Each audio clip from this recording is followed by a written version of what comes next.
In the summer of 1323, a woman named Maria Santos stood trembling in the central square of Toulouse as thousands of faces stared back at her with a mixture of horror and fascination. She was naked, vulnerable, and utterly alone. But what came next would prove far worse than any physical blow. What the church had designed for her was not a quick death, not even prolonged physical torture, but something that would hollow her out from the inside until she became a shell of the person she once was. This was not an execution. This was erasure. And by the time you understand what they did to her, you'll realize why she spent years begging them to simply light the fire and let her burn. This is not a story about dungeons or iron maidens. This is about a form of cruelty so calculated, so psychologically precise, that it didn't need to draw a single drop of blood to destroy a human being completely. The Catholic Church, in its quest to root out heresy during the medieval Inquisition, discovered something that modern psychologists would only confirm centuries later. You don't need to break bones to break a person. You just need to strip away their dignity, piece by piece, until they no longer recognize themselves in the mirror. What the Inquisitors perfected was not torture in the traditional sense. It was the systematic dismantling of identity, the weaponization of shame, and the transformation of entire communities into instruments of that destruction. It began in 1184 when Pope Lucius III issued a papal decree that changed the course of history. With a single signature, the Church was granted sweeping authority to investigate, prosecute, and punish anyone suspected of straying from orthodox belief. But here's the part that history often glosses over. The Inquisitors didn't want heretics dead. Death was an escape, a release, a mercy they had no intention of granting. Instead, they engineered something far more insidious. They built a machine designed not to kill the body, but to annihilate the soul. Their goal was total psychological surrender. They wanted confessions, yes, but more than that. They wanted victims who would thank them for their suffering, who would come to believe they truly deserved every moment of agony, who would become living proof of the Church's absolute power. The methods they developed were breathtaking in their cruelty precisely because they were so subtle. There were no dramatic scenes of violence, no quick deaths on the scaffold. Instead, there was humiliation stretched across years, shame branded into every waking moment, and a kind of social death that left victims technically alive but utterly destroyed. The Inquisitors understood something profound and terrifying.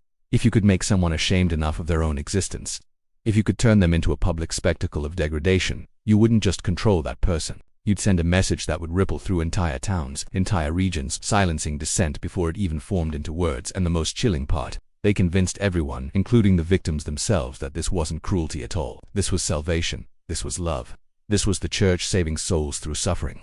What you're about to discover in the next few minutes will fundamentally change how you think about the Inquisition. Because the true horror wasn't in the torture chambers. It was in the minds they broke and the lives they condemned to a fate worse than any fire. And if you want to understand how far human cruelty can reach when it's cloaked in righteousness, then you need to hear this story through to its bitter end.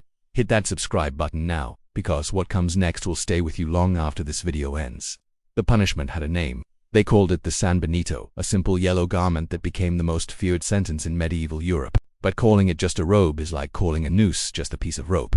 The San Benito was a walking advertisement of damnation, painted with flames and demons, inscribed with the wearer's name and scenes for all to see. Once you were forced into it, you didn't just wear it for a day or a week. You wore it for years, sometimes for the rest of your life.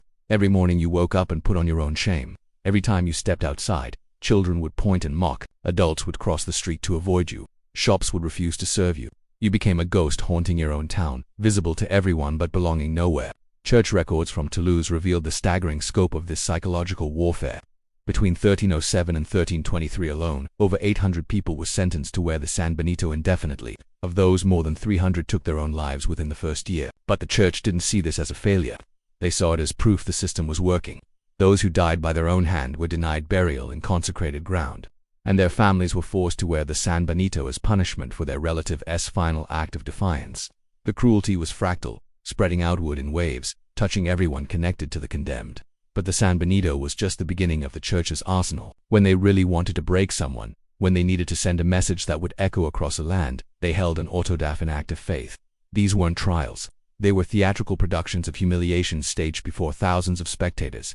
Imagine being dragged from your cell before dawn, stripped of your clothing and your dignity, then paraded through streets lined with people who once knew you as a neighbor, a merchant, a friend. Now you were something else entirely. Something less than human. The Inquisitors didn't just want you to confess to heresy. They forced you to confess to the most degrading acts imaginable. Things you never did, perversions and blasphemies that would haunt you forever, even if you knew they were lies. The records of one man, Pedro de la Caballeria, paint a harrowing picture. In 1485, he was made to stand naked before a crowd of thousands and confess to acts so vile that even reading them centuries later brings a sense of nausea. And here's the twisted genius of it all. By the end of the ceremony, after hours of public degradation, after being reduced to a weeping, broken thing barely recognizable as a person, he started to believe his own forced confession. The human mind can only withstand so much before it begins to rewrite reality just to make the pain stop. Maria Santos, the woman from the beginning of our story, wore her San Benito for 14 years. 14 years of daily mockery. 14 years of being treated as less than human. When she finally died in 1837, alone and forgotten, the church recorded her death as a success. They believed they had saved her soul through suffering, but the truth is simpler and darker.